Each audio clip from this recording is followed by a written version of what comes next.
to eastern and southern Kentucky. This is WYNT Mountain News First at 4. Good afternoon, I'm Steve Hensley. First at 4, a complaint about possible drug activity leads the Laurel County Sheriff's Office to a convicted felon, nearly 90 guns, and 4 separate DUI charges. WYNT's Taylor Upchurch talked with the homeowner in jail and joins us from the newsroom with more. Taylor? Steve, police say 5 people were arrested Tuesday evening at a home along East Highway 1223 near London.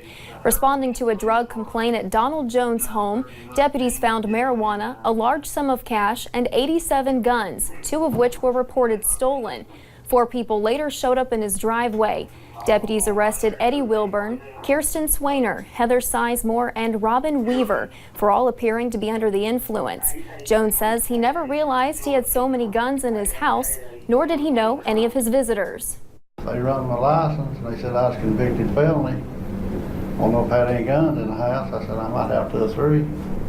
With our drug dealers is that they generally will take in stolen property, including weapons, to trade for drugs. So that's why we feel like that there was such a large number of weapons at this residence. Jones is charged with possession of a handgun by a convicted felon, receiving stolen property, and marijuana trafficking. The other 4 individuals face DUI charges as well. We'll have more from Jones's jailhouse interview coming up at 6.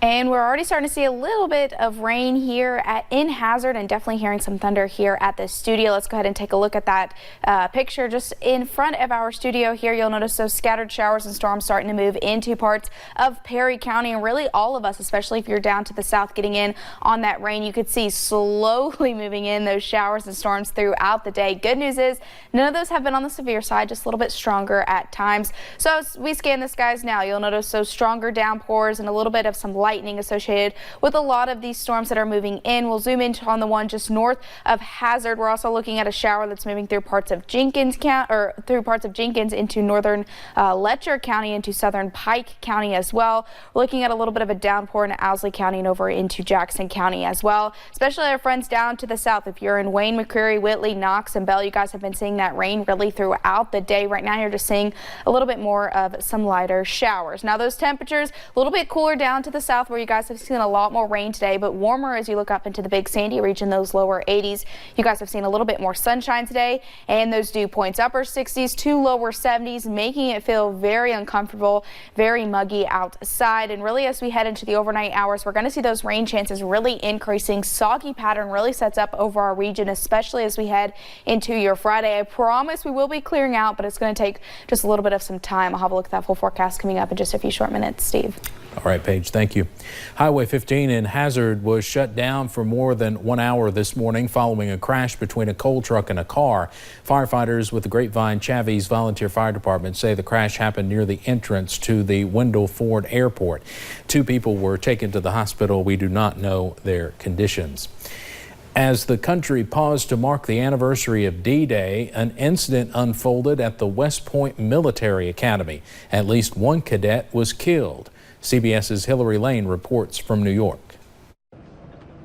West Point superintendent called it a tragic day after a military tactical vehicle packed with cadets overturned in the thick woods around the military academy. Early this morning, a troop vehicle carrying 20 cadets, operated by 2 soldiers, was traveling to a land navigation training site when it was involved in a rollover accident.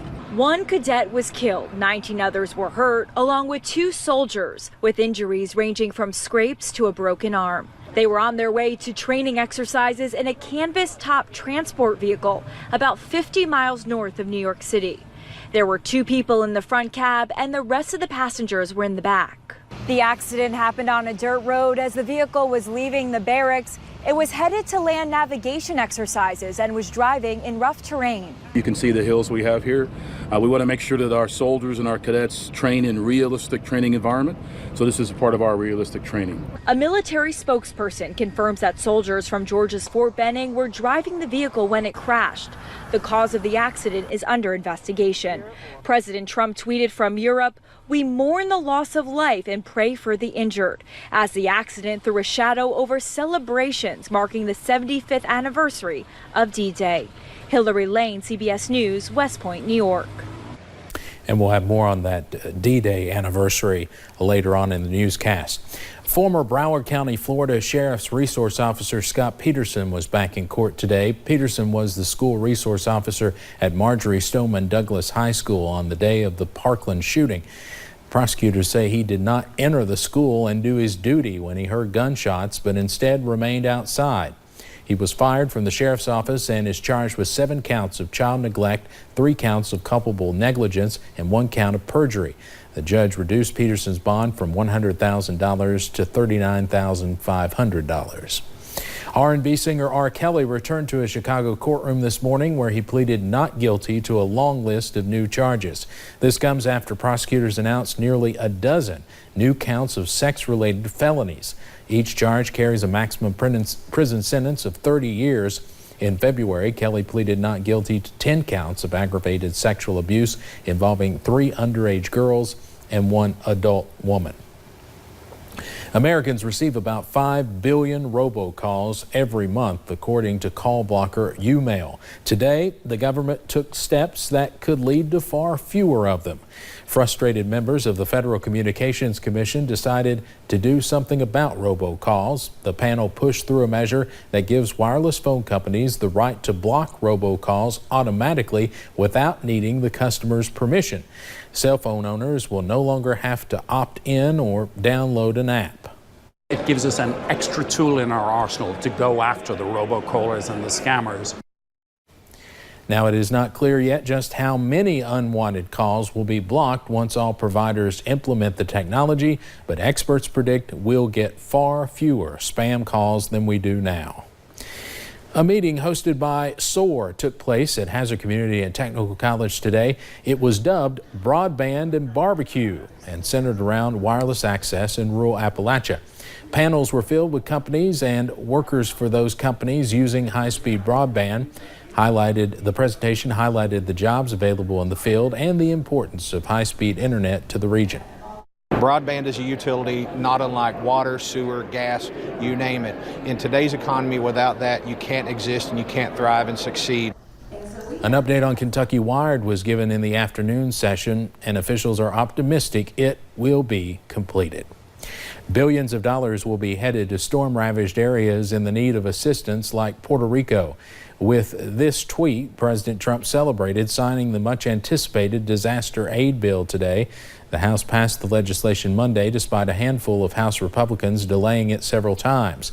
The $19.1 billion bill will help Americans affected by hurricanes, floods, wildfires, and other disasters. It is day 2 of trade talks between the U.S. and Mexico. The negotiations were focused mostly on what Mexico can do to stop the flow of migrants coming to the U.S. border. U.S. border agents apprehended more than 132,000 people last month. That is about 4,000 people a day, the highest level since 2006. President Trump says if those numbers do not come down, he will levy a 5% tariff on Mexico beginning Monday, and it will increase each month until it reaches 25%. I think a lot of progress was made yesterday, but we have to make a lot of progress. We'll see what happens, but something pretty dramatic could happen. The president is not just focusing on Mexico. He also threatened additional $325 billion worth of tariffs against China. But the president says he will not make the decision until after the G20 summit at the end of this month. Set over to Wall Street now on this Thursday. The Dow closes up today more than 181 points. Fans could be one step closer to seeing their favorite friends reunite. Jennifer Aniston talked about a hypothetical reunion Wednesday on the Ellen DeGeneres show. The actress says she would take part if it happened. She also thought her fellow castmates would participate. Just 3 years ago, Aniston was singing a different tune. She told ITV in 2016 she did not think a reunion was possible. Straight ahead on First at 4, it was the battle that helped the Allies defeat Nazi Germany in World War II. Hear from world leaders on the 75th anniversary of D-Day.